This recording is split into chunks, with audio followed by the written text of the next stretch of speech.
eres bueno, bueno, bueno, bueno.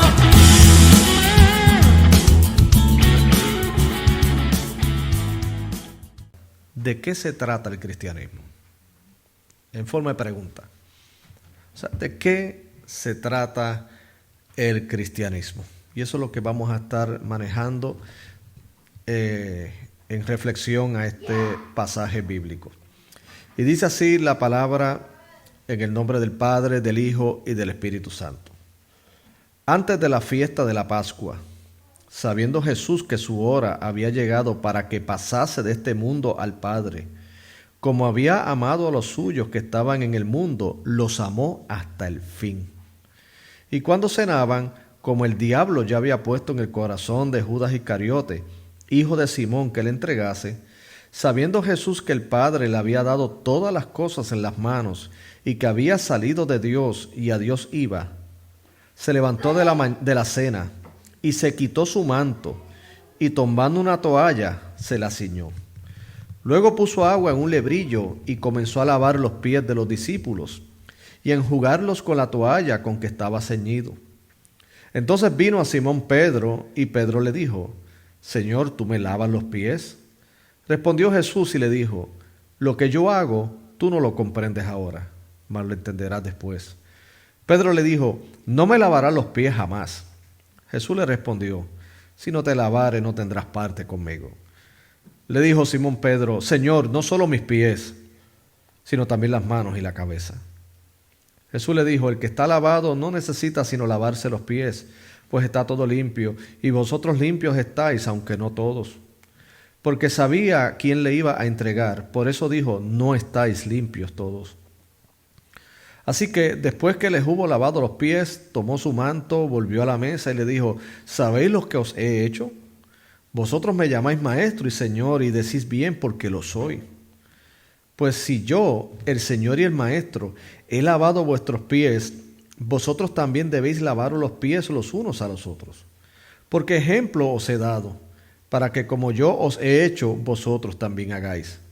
De cierto os digo, el siervo no es mayor que su Señor, ni el enviado es mayor que el que lo envió. Si sabéis estas cosas, bienaventurados seréis si las hiciereis. No hablo de todos vosotros, yo sé a quienes he elegido. Mas para que se cumpla la escritura, el que come pan conmigo levantó contra mí su carcañar. Desde ahora os lo digo antes que suceda, para que cuando suceda creáis que yo soy. De cierto os digo, el que reciba al que yo enviare, me recibe a mí, y el que me recibe a mí, recibe a que me envió. Pueden sentarse, mis queridísimos hermanos. ¿De qué trata el cristianismo? En conversaciones que este servidor ha tenido con personas que no son creyentes o con personas que sí se educaron o fueron formados culturalmente en el cristianismo, pero ya en la etapa adulta no están asistiendo a ninguna iglesia, yo me he topado con esta pregunta, que es una pregunta muy importante porque no es una pregunta ofensiva, no lo es. Creo que es una pregunta responsable que viene de un corazón que está buscando respuestas. Porque la contestación a esta pregunta puede variar de acuerdo a las experiencias que cada cual haya tenido. Por ejemplo, esta pregunta puede venir como resultado de alguien que haya sido criado en un sistema religioso denominacionalmente cristiano. Sin embargo, sus experiencias no fueron tan agradables. No tenía una comprensión teológica amplia, pero de alguna manera el sentido común le decía que algo no estaba correcto allí. Y lo más seguro es que no era tanto en el aspecto doctrinal, sino en el aspecto práctico. O sea, en uno de los casos en particular, esa persona me pregunta por qué en la iglesia se hablaba de amor, pero él no percibía amor de parte de nadie. O sea, se hablaba de lo que era el compañerismo cristiano, pero sin embargo, él nunca percibió eso. Todo lo contrario, para él, pues, lo que él llegó a comprender en ese momento que era el cristianismo era ir los domingos a un edificio, sentarse, escuchar un mensaje y luego irse, y cada cual pues hace su vida individual durante la semana. No hay convivencia, no hay relación.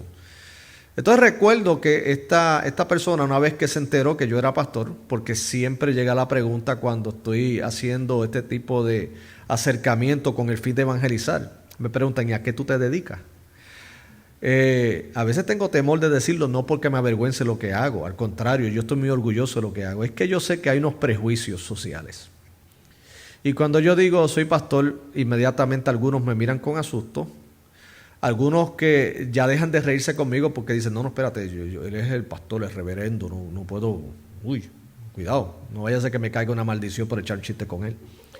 O sencillamente arrastran una experiencia tan y tan traumática que me ven y la primera impresión que a lo mejor les di que les caía bien, de momento hacen, cuidado con él. Pero me han hecho esa pregunta y ese en particular me dijo: yo le voy a hacer una pregunta y no se ofenda. ¿De qué trata el cristianismo? Y yo le contesté con otra pregunta. ¿Qué tú quieres decir con esa pregunta? Y me dice: no, es que yo quisiera saber de qué realmente trata el cristianismo. Como le dije, ese caso en particular vino de alguien que tuvo una experiencia negativa. Otra situación fue cuando una persona no creyente, completamente escéptico, completamente con muchas dudas, pero se inclinaba más hacia negar la fe, luego de haber, ¿verdad?, hecho una buena relación y de enterarse que en este caso pues yo era pastor, pero también daba clase en la universidad.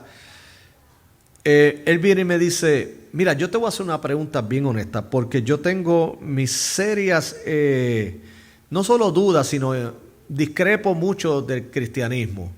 Pero te quiero hacer una pregunta. ¿De qué trata el cristianismo? Explícamelo. Porque a la verdad es que yo no lo entiendo. Cuando él me dijo que no lo entendía, luego yo le hice una pregunta: ¿qué es lo que tú no entiendes? Y él me dijo: lo que veo. No lo que me han explicado, sino lo que veo. Por eso en este pasaje, en esta tarde, ese es el punto de partida para la reflexión del mismo. Porque creo que Jesucristo, en el contexto en el cual se está dando, de acuerdo a Juan capítulo 13, fue la noche previo a ser entregado. Fue ya prácticamente la culminación de los 3 años de ministerio que él tuvo con los discípulos. Recordemos que los mismos evangelios relatan que Jesús, inmediatamente que fue bautizado por Juan el Bautista, se dispuso a escoger a 12 hombres para que a su vez ellos fueran los que llevaran el mensaje. No solamente ellos llevaron el mensaje de manera audible, sino que inclusive el testimonio de muchos de ellos quedó plasmado en lo que conocemos las Sagradas Escrituras. Así que estos apóstoles fueron escogidos por Dios, ¿para qué? Por Jesucristo, para llevar a cabo la obra del ministerio, porque Dios le ha placido, y esto es algo maravilloso acerca de su gracia, mis amados hermanos. Yo entiendo que los ángeles pudieran hacer un mejor trabajo que nosotros.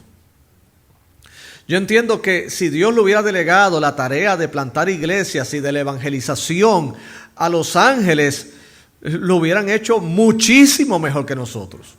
Claro que los ángeles tuvieron sus conflictos a nivel cósmico, de acuerdo a la teología y la tradición, de que fue Satanás que se desvió del Señor y arrastró una tercera parte de los ángeles del cielo, como dice la tradición evangélica en cuanto a lo que es la rebelión de Satanás y los ángeles. Pero aún así creo que los ángeles hubieran hecho un mejor trabajo que nosotros. Pero sin embargo, Dios ha depositado este tesoro en vasos de barro para que la excelencia del poder sea de Él y no de nosotros. Nosotros somos vasos de barro que Dios ha escogido para llevar esta tarea. No somos perfectos. Y en este plano humano nunca vamos a conseguir el lograr ser perfectos, pero sí, como le he dicho en muchas ocasiones, ser saludables. porque la gracia de Dios nos va transformando, nos va llevando a una cosmovisión, una manera de ver la vida muy diferente, donde entonces podemos apreciar la vida, donde podemos apreciar lo que es las bendiciones de Dios como la familia, el trabajo, la iglesia, y aún con las dificultades que vienen como consecuencia de estar vivo, porque el mundo trae aflicción. Sin embargo, caminamos en la esperanza de que Él ha vencido ¿qué? El mundo. Así que Dios nos hace que este mundo, en la persona de Jesucristo, por medio de la fe, algo que se nos haga, algo que es tan difícil como tal, que es la vida, se nos haga llevadero, poder caminar en ella hasta que estemos en la ciudad celestial con el Señor para siempre.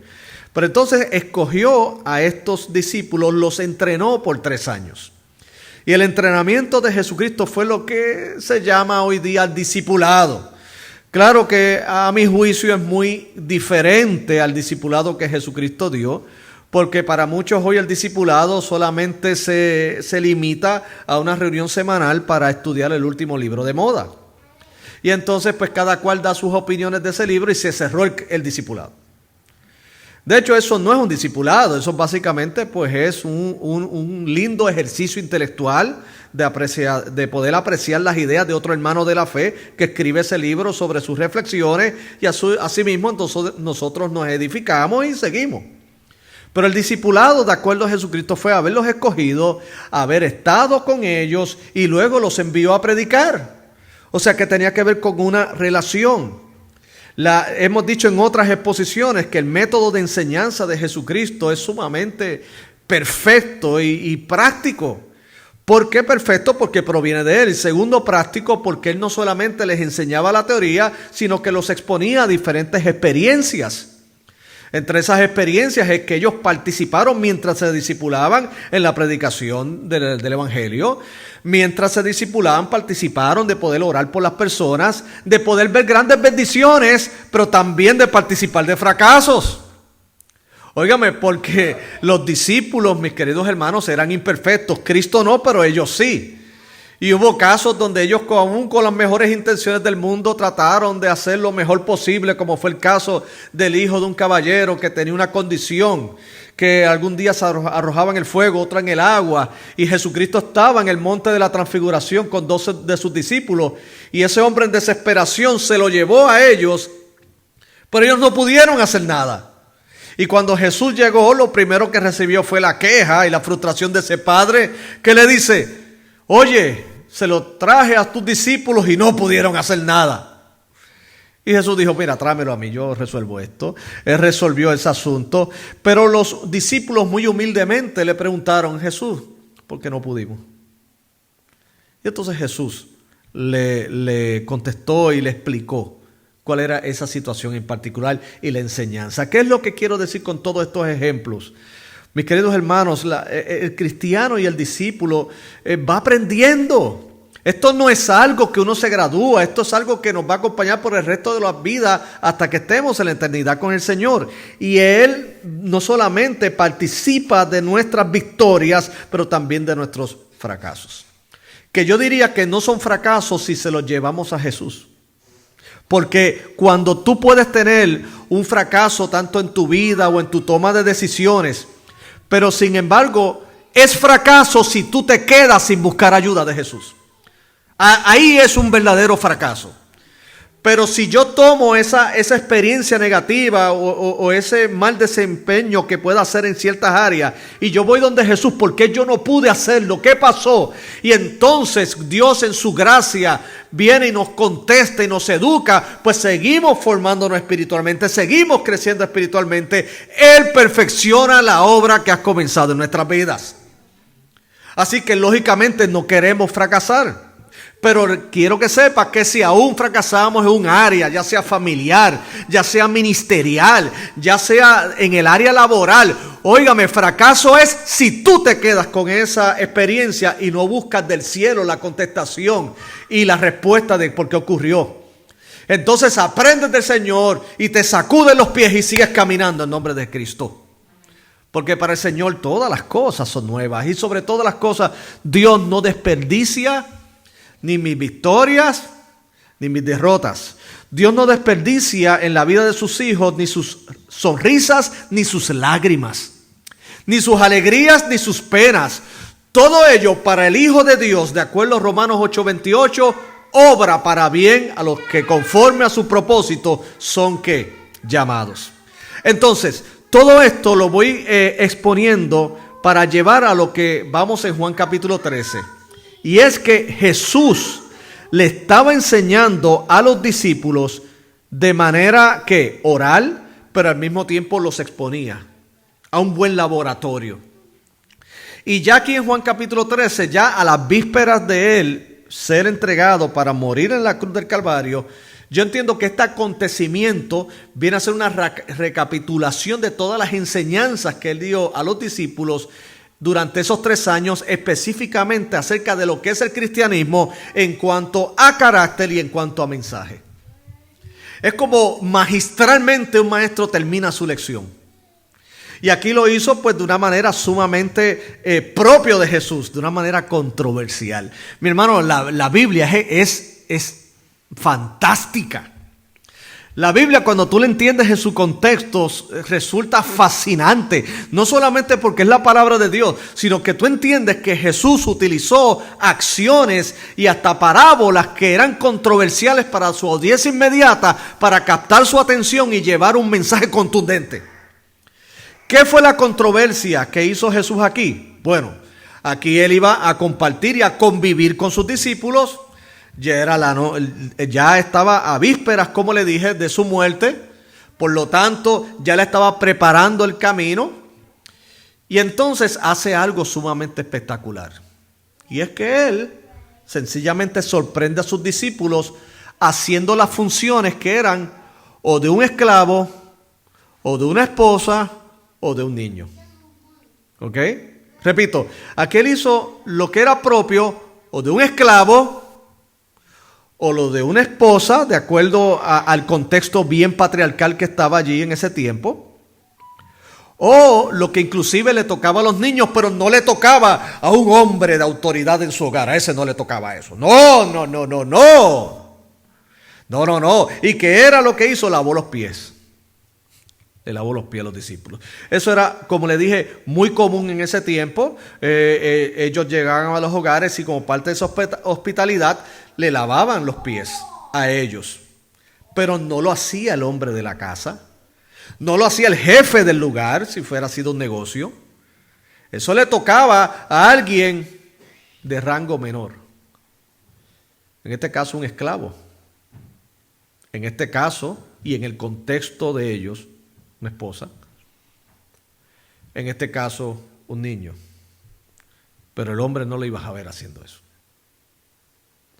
Sin embargo, Jesucristo vino inmediatamente, según lo describe aquí Juan en el capítulo 13, en el verso 4, dice que se levantó de la cena. Yo me imagino que hasta aquí los discípulos, mira, se levantó Jesús. Y se quitó su manto, y alguien dijo, mira, se quitó el manto. ¿Okay? Y tomando una toalla, y después Pedro, porque ¿verdad? Yo siempre lo pongo en mi creatividad, ¿verdad? Pedro siempre impulsivo. Oye, pues mira, Jesús se tomó una toalla, no sé, tomó una toalla. Luego lo observaron que puso agua en un lebrillo. ¿Qué está pasando aquí? Yo me imagino. Usted ha oído eso, ¿verdad? En las reuniones bautistas. Eso, ¿qué está pasando aquí? Okay.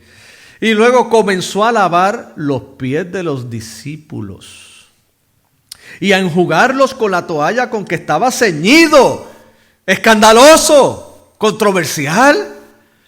¿Por qué él estaba haciendo eso? En la cultura, de acuerdo a la cosmovisión inmediata de los discípulos, dijeron, ¿pero qué le pasa a este? Eso no le toca a él. Eso es una noble acción, pero propia de personas de inferior rango. ¿Qué pasa con Jesús? Y Él, que es el Maestro, a quien le hemos visto hacer milagros, a quien puede detener tormentas, al que puede sanar enfermos y expulsar demonios, nos está lavando los pies a nosotros que somos unos pecadores, que somos unos impíos porque pese a que estamos en Él y en su gracia, ellos reconocían su estado de fragilidad espiritual y que no merecían estar con Él. ¿Pero qué tú estás haciendo? Sumamente controversial.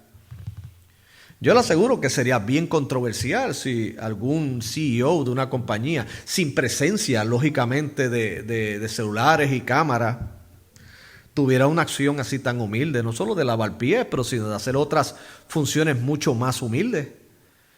Y nos sorprendería, diríamos, wow, pero si eres el CEO de la compañía, sin embargo, él me está sirviendo el almuerzo. Y no solo me está sirviendo el almuerzo, él está recogiendo el almuerzo. Mira, él está lavando eso. Mira, me está ofreciendo postre. Mira, me dio el postre. Mira, él recogió el platito del postre. Oye, pero, wow. Y no solamente eso, me está llevando a mi casa, me está dando un ride para mi hogar. Ok, despierte, eso no va a pasar. Ok, porque lo más seguro es que si lo reúne le va a decir, es para decirle que su contrato va a expirar o que le van a reducir el salario. Y le va a hacer claro que yo soy el jefe aquí, para que tú lo sepas. Es así opera el mundo. De hecho, Jesucristo mismo dijo, en el mundo las autoridades, o sea, se manejan de esa manera, se enseñorean unos a otros. Y él dijo, pero en el reino no será así. Entonces, ¿qué pasa? En ese momento que está lavando pies, yo creo, y sin temor a equivocarme, que los discípulos estaban frisados. Dijeron, ¿qué es esto? Este volvió con una de las de él. Porque, wow, ¿qué está pasando? Pero claro, entonces sale más impulsivo y dice Pedro, ¿tú me lavas los pies? Yo sé que Pedro responde a las mismas dudas que los otros discípulos estaban, solamente que por su carácter, él inmediatamente impulsivo dice, ¿tú me lavas los pies? Y él le dijo, lo que yo hago tú no lo comprendes ahora, mas lo entenderás después. Pedro le dijo, no me lavarás los pies. Mira, jamás. Pedro siempre, una combinación de boca y pie. Pero sin embargo muy sincero. Jesús le respondió, te voy a decir algo, si yo no te lavo, porque Jesucristo le contestó de acuerdo, tú fuiste así muy franco, pues yo te voy a ser franco, si yo no te lavo, tú no tienes parte conmigo. Y Jesús dijo, muchacho, báñame, por favor, báñame porque yo quiero seguir contigo. Y él le dice claramente, el que está lavado no necesita más que lavarse los pies, pues está todo limpio, pero aunque no todos. Entonces, esto fue un evento completamente controversial, pero con una alta carga teológica y práctica para nosotros, porque a mi juicio recapitula todo lo que son las enseñanzas de Jesucristo a los discípulos en cuanto a teología y práctica de lo que es el mismo. Así que vamos en esta tarde, a través de estas tres enseñanzas que voy a mencionar a continuación, contestar de qué trata el cristianismo.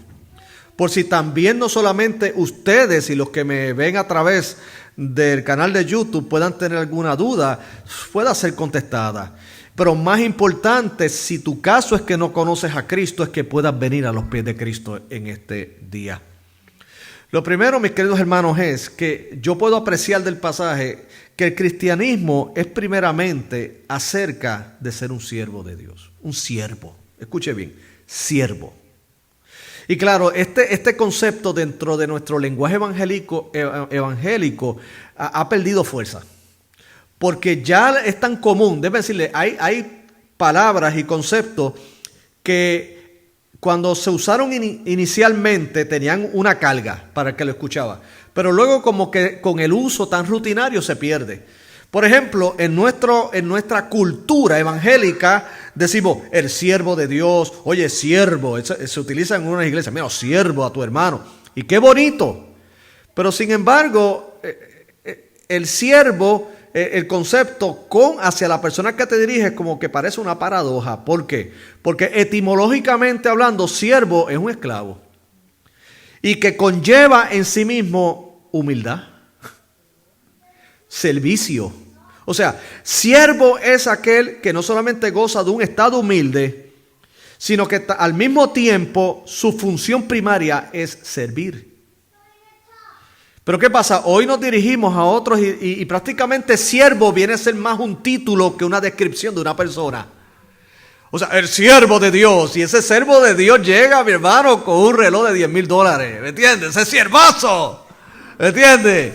Ese siervazo llega, mi hermano, con un Maserati, óigame, con 2 guardaespaldas, digo, qué sé yo, siervos también, siervitos, vamos a ponerle siervitos, ¿verdad? Entonces, él llega con todo su esplendor y no solamente eso ocurre dentro del espectro de lo que es en la cultura de algunas expresiones evangélicas, sino también entre los llamados reformados. ¡Oh, mi hermano! Él llega expositivamente, ¡oh sí! Con su saco y su corbata. Óiganme, escuchen palabra de Dios. Yo soy tan inerrante como la Biblia que voy a leer. Entonces las personas tienen que aceptar todo lo que él diga porque él lo está diciendo según el texto bíblico. Claro, él está leyendo el texto, pero él también le pone su idea. ¿Qué? Déjame de eso. Ya yo estoy viejo para eso. Entonces, ¿qué sucede? Ahora, quiero decirle, yo creo en la predicación expositiva, just in case. Yo creo en eso. Y creo de todo corazón. Pero entonces, quiero porque muchas veces nosotros, inclusive en este lado del evangelicalismo, vemos a los otros hermanos en sus fallas, pero nosotros no reconocemos las nuestras. Entonces llegamos allí y somos los grandes siervos, pero sin embargo la gente no tiene acceso a mí. Segundo, yo como siervo no quiero ni siquiera llegar a un nivel de confianza con mis hermanos porque tengo temor de perder mi autoridad mística de siervo de Dios. Yo quiero que tú me entiendas que yo camino en una nube. You know what I mean? Y si me pica algo, no me rasco al lado tuyo. La idea es que sencillamente se crea como una imagen.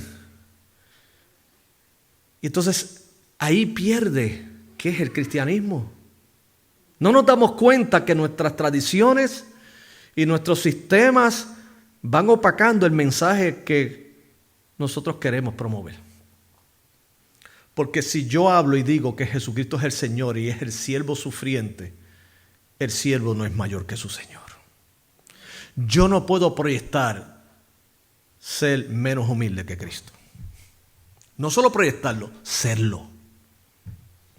Aprende de mí que soy manso y humilde de corazón, dijo él. Y llevaré en su yugo sobre vosotros, porque mi yugo es fácil y ligera es mi carga. O sea, la pretensión de siempre Jesucristo con los discípulos es que no solamente entendieran lo correcto acerca del reino de Dios y de lo que Él era como su persona y su obra perfecta, sino también lo que Él era en cuanto a carácter.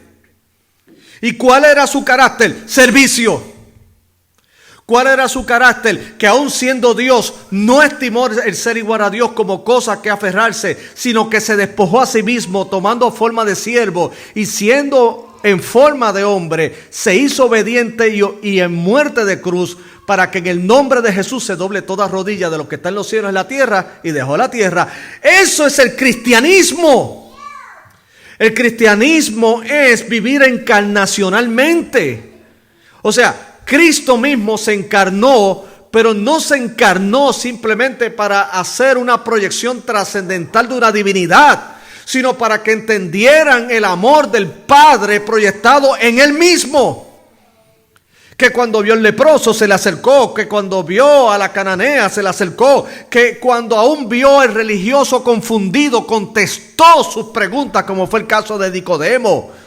Amor sobre todas las cosas, empatía y llamado a arrepentimiento para aquellos que tenían y presumían de un alto conocimiento teológico tradicional de la ley. A eso les decía, pues como tú sabes, arrepiéntete. Porque tú dices que eres maestro de la ley. Pues entonces si eres maestro de la ley, ¿por qué estás resbalando en cosas tan básicas? Porque en el mejor de los casos es que eres distraído, en el peor es que eres hipócrita. Entonces Jesucristo mismo habló así. Pero sobre todas las cosas, es como Él dijo, todo lo que el Padre me da vendrá a mí, y el que a mí viene no le echo fuera. Cristo vino a servir y sirvió hasta lo último en su muerte en la cruz y en su resurrección, aún habiendo pasado ese estado maravilloso de ser resucitado. Ese Cristo glorificado fue y atendió las dudas de un Tomás. Fue a buscar a un avergonzado Pedro. Y fue y de nuevo aunó a sus discípulos y les dijo antes de ascender: miren, toda autoridad me da en los cielos y en la tierra. id y hagan discípulos. Pero esos discípulos es recordando lo que yo les enseñé y lo que yo les modelé. ¿Usted sabe qué es lo que pasa hoy día en el cristianismo de hoy? Que solamente estamos en la primera parte de lo que Jesús dijo, lo que Él enseñó, pero lo que Él modeló no lo estamos modelando. ¿Y cuál es qué modelamos? Tenemos que modelar la humildad. Tenemos que modelar que yo no soy superior a ti. Que yo debo estimarte, como dijo el apóstol Pablo, de acuerdo a Filipenses capítulo 2. Yo debo ver a mis hermanos como superiores a ¿quién? A mí mismo. O sea, porque el corazón del evangelio es que la convivencia dentro de una situación de amor, de gracia, de misericordia, porque es lo que hemos recibido del Señor. ¿O es que Jesucristo mismo nos dijo en una de sus controversiales parábolas, cuando Él dijo lo siguiente, que en una ocasión un hombre fue perdonado de una gran deuda? Hubo un hombre que debía, mi hermano, hasta los pelos de la cabeza. Y aquí estoy yo haciendo hipérbole. Pero debía, estaba bien endeudado. Y vino la persona a quien le debía y le perdonó todo. Todo. Usted sabe lo que es eso. Imagínate usted tenga ese mortgage, que eso es la, ¿verdad? 30 añitos, 30 pasan rápido. Así te va a decir el banco. 30 años más otras deudas. Y de momento venga alguien y te diga, mira, sabes que te perdono todo. Oh, gloria a Dios. Gloria a Dios, le voy a decir algo. Yo sé que si usted recibe una noticia así va a brincar y danzar y usted no es carismático. O sea, es que es normal. Entonces este hombre recibió el perdón de todas sus deudas. Pero ¿qué pasó? Miren lo que está ocurriendo, que es lo que ocurre en el cristianismo de hoy. Este fue perdonado grandemente. Pero entonces vino otro que le debía menos que lo que este le debía al otro. Y este le pidió misericordia y lo que hizo este fue que lo ahorcó. Y le dijo, no, me pagas todo lo que me debes o si no te mando a la cárcel. Y de acuerdo a Jesús en la parábola le dijo, pero ¿y cómo es posible? Si a ti se te perdonó una deuda mayor, ¿cómo no podías tener misericordia de ese? ¿Tú sabes qué es lo que pasa? Que tenemos un cristianismo hoy día, generalmente hablando, muy bien, aquí en la cabeza, muy bien. Lo que enseñó Jesús, fantástico.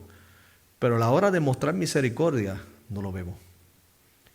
¿Y qué sucede? Hay una sociedad silente observando más que escuchando. Porque han escuchado mucho, pero quieren ver a Cristo a través de la iglesia. Bendito sea el nombre del Señor. Entonces, ¿qué pasa? El cristianismo primeramente se trata que en ser siervo. Jesucristo allí hizo una noble acción humilde, lavar los pies de esos discípulos. O sea que no solamente Él vino a servirles desde el mismo inicio, sino que terminó sirviéndoles a ellos. De hecho, tan trascendental fue este evento, antes de pasar al segundo punto, que esta acción de lavamiento de los pies, de acuerdo a algunas tradiciones evangélicas, hasta lo incluido como parte de sus ordenanzas. O sea, tienen el bautismo, la cena del Señor y el lavamiento de pies. A mi juicio, creo que estos hermanos lo hacen con muy buena intención. Creo que no fue la intención de Jesús establecer otra ordenanza, pero sí un principio. ¿Cuál es ese principio? Oye, vamos a acordarnos que nos debemos unos a otros. Que el cristianismo se basa en imitar a Cristo y amar a mi hermano. Y mi hermano me ame a mí. Y que en esto no importa la cuenta bancaria que tengamos o los títulos académicos que hayamos obtenido, o que la iglesia tenga un gran número de miembros o tenga un menor número de miembros, o que tengamos el mejor acceso y conexiones a personas de influencia, no las tengamos. Delante de los ojos del Señor somos iguales, y sobre todo ante los ojos de mi hermano, que es mi familia de la fe. Gloria a Dios. Ustedes han tenido reuniones familiares, ¿verdad? Y uno tiene en sus reuniones familiares esos primos, esos hermanos que han logrado pues ser exitosos en sus áreas laborales, muy buenos profesionales, pero cuando, y en este caso, ¿verdad? Me pongo nostálgico con mi mamá, que hace no mucho partió con el Señor, pero mi hermana es profesional, mi hermano es profesional, pues yo soy pastor. Entonces, pero cuando nos reuníamos ese día de madre, todos éramos más que los hijos de Julio y Sonia. Allí, mami, no era que si mi hermano era esto, yo no. Aquí somos familia. Y venía y mira, ahí está la comida, sírvanse. Ah, pero menos a mí me la servía a mí. Porque yo era, mi esposa sabe, yo soy el menor, acuérdese. Hay unos privilegios de ser el menor. Pero, ¿qué quiero decirle? Ahí nadie iba con los títulos, ahí nadie iba con los logros, nadie iba con una actitud de creerse superior de nadie, porque lo que estábamos en la sala era familia, amor. Entonces, si aquel necesita esto, yo asisto a aquel. ¿Y por qué? Porque el vínculo de nosotros es el amor. Humildad. Aquí la iglesia es la familia de Cristo. El vínculo que nos une es el amor, es la gracia de Dios. Óigame, ¿usted sabe cuánta gente no tendría depresión hoy si la iglesia fuera la iglesia? ¿Usted se imagina cuántas personas no tuvieran traumas si la iglesia comenzara a ser la iglesia? ¿Usted se imagina cuánto impacto tuviéramos en las vecindades, en los pueblos, si la iglesia comenzara a ser la iglesia? Porque el cristianismo es primeramente acerca de servicio. Segundo, el cristianismo es acerca de amor incondicional. Es amor incondicional. ¿Por qué Jesús hizo esto con los discípulos? Porque los amó. Porque los amó. Inclusive, Él dice en otras secciones de este hermoso evangelio, que Él dice que Él los amó desde el principio. Dice en el verso 1, antes de la fiesta de la Pascua, sabiendo Jesús que su hora había llegado, para que pasase de este mundo al Padre, como había amado a los suyos que estaban en el mundo, los amó ¿hasta qué? ¡Hasta el fin! ¿Y qué tipo de amor era ese? ¿Condicional? No, amar a Pedro condicionalmente era mejor no amarlo. Y el mismo Judas. Pero los amó incondicionalmente. Lo mismo que ha hecho Dios contigo y conmigo. El cristianismo es acerca del amor incondicional. Vamos al término que lo resume todo. Gracia. La gracia de Dios. O sea, aquí en ese acto tan noble y humilde de Él inclinarse, porque mire, esto conlleva una dinámica. Ponte los pies ahí. Y qué interesante, porque el pie siempre resulta la parte un poquito más difícil. A veces es mejor lavar una cabeza, ¿tú no crees? En el pie uno puede encontrar sorpresa. Y más, o sea, es interesante, o sea, es una parte interesante, pero no quiero detenerme mucho en eso. Pero Él allí fue, y vamos a lavar esos pies. Y yo me imagino, Pedro diría, Él no sabe ni dónde yo estaba metido, me está lavando estos pies. Y esto acá, pero Jesucristo lo hizo. Es una acción humilde, pero que muy profunda. Él está diciéndole, yo los amo. Yo los amo. Yo soy su Señor, pero quiero que se quiten de la mente esto. Aquí no es cuestión de ser jefe ni nada. La autoridad se gana con amor. ¿Tú sabes cómo se gana la autoridad en un hogar con amor? Es una relación matrimonial con amor y gracia. Mira, cuando Jesucristo entra en nuestras vidas familiares, la gracia es posible, hace posible que un matrimonio llegue hasta que la muerte los separe. La gracia hace posible que una iglesia se mantenga unida. Es la gracia. La gracia es la que me permite tener una buena crianza con mis hijos. La gracia. Pero al mismo tiempo que mis hijos me amen. La gracia de Dios. O sea, que todo es el principio donde Cristo es el centro y donde está Cristo como centro, está su gracia. Porque entonces cuando yo le voy a reclamar a mi esposa de sus debilidades o sus imperfecciones, que ella las tiene, claro que las tiene, qué satisfacción decirlo. Pero el asunto es que yo tengo muchas imperfecciones, no digas amén. No, aquí no. Entonces yo tengo muchas imperfecciones y ella tiene imperfecciones también. ¿Qué sucede cuando llega ese momento de choque y conflicto? Ella recuerda algo y yo recuerdo algo que se llama la gracia de Dios. Dios me perdonó a mí. Dios la perdonó a ella. Entonces, ni lo que yo haga es más grave que lo que ella hizo, ni lo que ella ha hecho es más grave. Entonces yo tengo que sentarme y decir, bueno, primero tú y yo hemos sido perdonados los dos, así que vamos a ponernos para nuestro número. Vamos a hablar esto y vamos a perdonarnos. Gloria a Dios. Y perdonarnos y aprender de lo que pasó. Porque también si no se aprende, pues bendito. Entonces, vamos a aprender de lo que pasó. Pero todo es partiendo de que yo reconozco que ella es imperfecta, pero yo soy súper imperfecto. De que yo reconozco que mi hermano en la iglesia es imperfecto también. Y él reconoce que su pastor es imperfecto. Entonces, ¿qué pasa? Pero cuando los dos tenemos conciencia de eso, no es que nos justificamos en nuestra imperfección, no estamos diciendo eso. Es que entonces viene un trato y un manejo de conflictos mucho mejor porque está basado en la gracia. Entonces yo me siento contigo no como quien te señalo, sino como quien te quiere escuchar. Oye, ¿qué pasó en tu vida? Como pastor yo te escucho, ¿qué pasó? ¿Qué pasó esto y esto? ¿Qué te parece si eso lo presentamos al trono de la gracia para alcanzar misericordia? ¿Y en qué yo te puedo ayudar como pastor para mejorar eso? ¿Por qué? Porque yo me estoy considerando a mí mismo, porque yo no soy perfecto.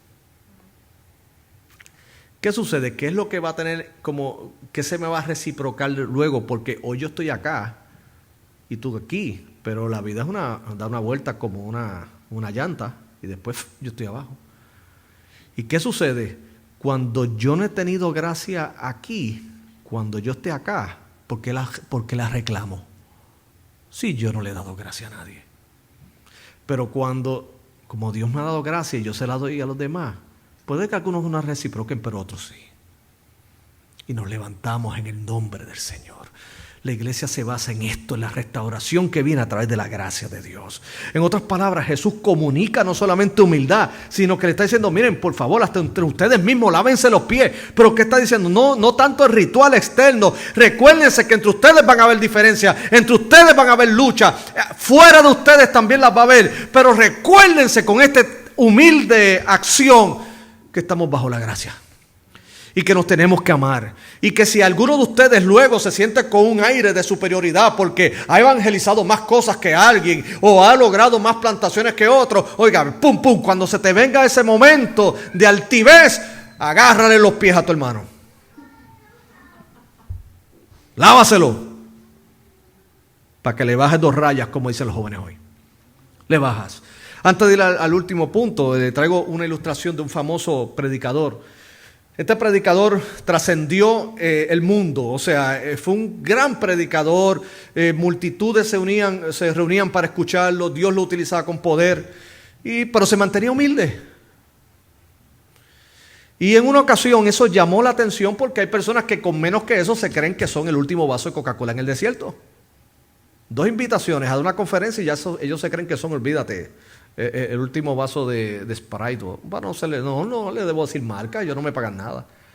¿Okay? El último vaso de agua en el desierto, donde es la estaca donde amarran la sabiduría teológica. Ellos se lo creen. Pero entonces, este hombre, sin embargo, se mantenía humilde. Y le preguntaron una vez, ven acá, ¿cómo tú te mantienes humilde? Me dice, fácil. Dios ha puesto 2 situaciones para hacerme humilde. Primero, me miro al espejo y segundo, mi esposa me lo recuerda.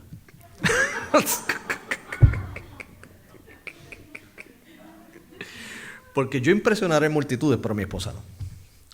Y cuando llego de una gran gira, de haber dado grandes predicaciones y conferencias, lo primero que mi esposa me dice, te amo, pero ¿sabes qué? Hay que recortar el patio. Entonces me tengo que poner un pantaloncito cómodo y empiezo a pasar la máquina. Y los vecinos me ven pasando la máquina. Entonces Dios utiliza eso providencialmente para recordarme. Se sirve en el stage más grande, pero se sirve en el hogar, en las funciones más nobles. ¿Sabes qué? El cristianismo es acerca de ser siervo, es acerca del amor, de la gracia de Dios y por último y no menos importante, es acerca de ser limpio por Jesús. Mi hermano, la gracia es, el cristianismo es acerca de un Cristo perfecto, maravilloso, que se humilló para lavarme, pero más que con agua, con su sangre preciosa en la cruz del Calvario. El cristianismo se basa que el justo murió por los injustos, que el santo murió por los pecadores, que Él no tenía por qué hacerlo, sin embargo, lo que lo impulsó fue el amor hacia nosotros. Que si Dios hubiera querido ejercer su justicia, muy bien lo pudo haber hecho y nadie le puede reclamar nada y decir qué haces. Pero Dios escogió manifestarse en Cristo para darnos gracia a nosotros los pecadores. Como dijo el apóstol Pablo, Cristo Jesús salvó y murió por los pecadores, de los cuales yo soy el primero. Ese es el mensaje. O sea, el cristianismo es que Jesús nos limpia. No solamente nos limpia una vez y por siempre por causa de su sacrificio perfecto en la cruz del Calvario, sino que también diariamente me limpia. Pedro, con sus expresiones muy propias de él, cuando él le dijo, mira, si no te lavo, no tienes parte conmigo, le dijo, mira, báñame entonces. Le dice, no, si lo que necesito es lavarte los pies, porque el que está lavado no necesita lavarse sino los pies. ¿Saben algo? Ya nosotros estamos limpios por la sangre de Cristo. Ay, pero cuando caminamos en la vida, que es la imagen y la figura bíblica que se utiliza para nuestra jornada, nos ensuciamos los pies. Oh yeah, nos ensuciamos los pies. Entonces, ¿qué hacemos? El mismo que nos limpió completo es el mismo que nos sigue purificando, es el mismo que nos sigue santificando. Y Él, mis queridos hermanos, con su palabra que nos purifica, el Espíritu Santo de Dios, que se utiliza esa imagen de que Él mismo nos llena de Él y nos limpia, seguimos caminando. Porque saben que aunque limpios y justificados y una justificación perfecta, sin embargo, de manera práctica tengo que ir todos los días hacia ese trono y decirle, Señor, mis pies se ensuciaron. Todavía hay unas áreas de mi humanidad que están presentes. Mi carácter. Señor, perdona mi arrogancia, perdona mi enojo, mi rencor. Perdóname, Señor, cuando he olvidado que tú me has perdonado mucho y yo no puedo perdonar ni siquiera ni la mitad de las cosas que me hacen a mí. Señor, perdona cuando he olvidado que tú me provees de tantas cosas, Señor. Perdóname, mi Dios, Padre, cuando he desconfiado de ti, Señor, cuando he puesto en duda, Señor, tu fidelidad, cuando la que yo tengo que poner en duda es mi fidelidad a ti, Señor. Señor, perdóname. Entonces, ¿sabes qué implica eso diariamente? Lavarse los pies, espiritualmente hablando. Y el Señor hace, vamos, sigue caminando. Gloria a Dios. Termino con esto y refuerza esta posición. Elías era un hombre sujeto a pasiones como las nuestras, lo dice el epístola de Santiago. ¿Se acuerdan, verdad? Eso es lo que dice. Elías fue un instrumento de Dios trascendental, impactante, porque Dios lo utilizó en un momento crítico de la historia del pueblo de Dios, que estaban con esa doble lealtad, una al mundo y otra hacia los Baales. Y Dios levantó a este hombre y Dios lo utilizó no solamente para ser un buen profeta en términos del mensaje hablado, sino también en el respaldo de Dios para obrar milagros que validaban su mensaje. Y luego de todo eso que él hizo, que Dios lo utilizó, que fue hasta aquellos profetas en el Monte Carmelo, sin embargo, lo que él buscaba era que Jezabel se convirtiera, bro. Esa mujer era un instrumento del diablo. No por ser mujer. Lo digo, sí, no. Sí, porque algunos machistas pueden decir, ¿viste? No, tranquilo. Acab no estaba fácil. ¿Ok? Saúl no estaba fácil. La humanidad, el pecado es de la humanidad. Entonces, ¿qué sucede? Jezabel dijo, no, yo no he sido ni impactada con lo que pasó con Elías. Por lo tanto, ¿sabes qué? Yo quiero la cabeza de Elías hoy. Elías se frustró y dijo, wow, si a fin de cuentas yo sé que lo que Elías apuntaba era que Jezabel y Acab vinieran a Dios y ya dejaran, porque ellos eran la fuente del problema, ellos, pero no pasó. Y Elías lo que dijo, Señor, quítame la vida. Se sintió fracasado, sintió que no podía seguir. ¿Qué hizo Dios? Bueno, si hubiera sido de acuerdo de algunos predicadores modernos hoy, Señor, pon en disciplina a Elías. Falló, no lo dejes predicar por un año. siéntalo. No lo dejes ni recoger la ofrenda. Y después que vaya donde los elders para sentirse bien grande sobre ellos, decirle, pecador. No, eso hubiera pasado hoy en algunos círculos. Dios lo que le dijo, ¿sabes qué, Elías? Come, descansa, que el largo camino te resta. Tú has sido fiel. Y estás así porque eres un hombre. Pero eres un hombre mío, eres un hombre de Dios. Uno dice disparates cuando está cansado. ¿Tú no sabías eso? ¿Verdad que sí? Usted, cuando los niños tienen sueño de 3, 4, 5, 6 años, tú los notas que se ponen así como y comienzan a decir disparates. ¿Verdad que sí? Pero es el cansancio. Y a veces uno dice, mira, mijo, duérmete ya. Acá en estos tiempos lo que dicen es cómete un sneaker. Entonces, ¿qué? Uno cuando tiene hambre y está cansado, dice disparate. Sabes que el Señor entiende nuestra condición y dice, sabes que lo que te hace falta es comer, descansar y seguir tu camino. ¿Sabes qué, mis queridos hermanos? No sé cómo tú has llegado esta mañana aquí. Pero el cristianismo se trata, primeramente, de acuerdo al orden de los puntos que tenemos, primero ser un siervo de Dios. Si tú eres un hijo de Dios, recuerda que eres siervo en la iglesia y siervo en tu hogar. Siervo. Servir. Segundo, el cristianismo es sobre amor incondicional. Esa es la filosofía y la médula de lo que es ser un siervo de Dios. Amor incondicional. Porque si solamente sirvo a los que merecen, no es el evangelio. Pero tercero y muy importante es ser limpiado por Cristo. Si estamos en Cristo es porque Dios por medio de la fe en Él nos ha limpiado. ¿Y saben qué? Cuando tengamos situaciones donde nuestra humanidad, por cansancio, por pecado, por lo que sea, vayamos delante del Señor, acerquémonos, que Él nos perdone, pero ¿sabes qué? Descansa y sigue caminando, brother. Sigue caminando. No te quedes en esa situación. Ya eso pasó. Luego vendrán otras cosas, pero tampoco te afanes pensando en lo que vendrá. Vive un día a la vez. Cada día trae su propio afán, dijo a Cristo. Pero en todo el proceso, confía en la gracia de Dios. Bendito sea el nombre del Señor. Vamos a inclinar nuestros rostros, vamos a orar.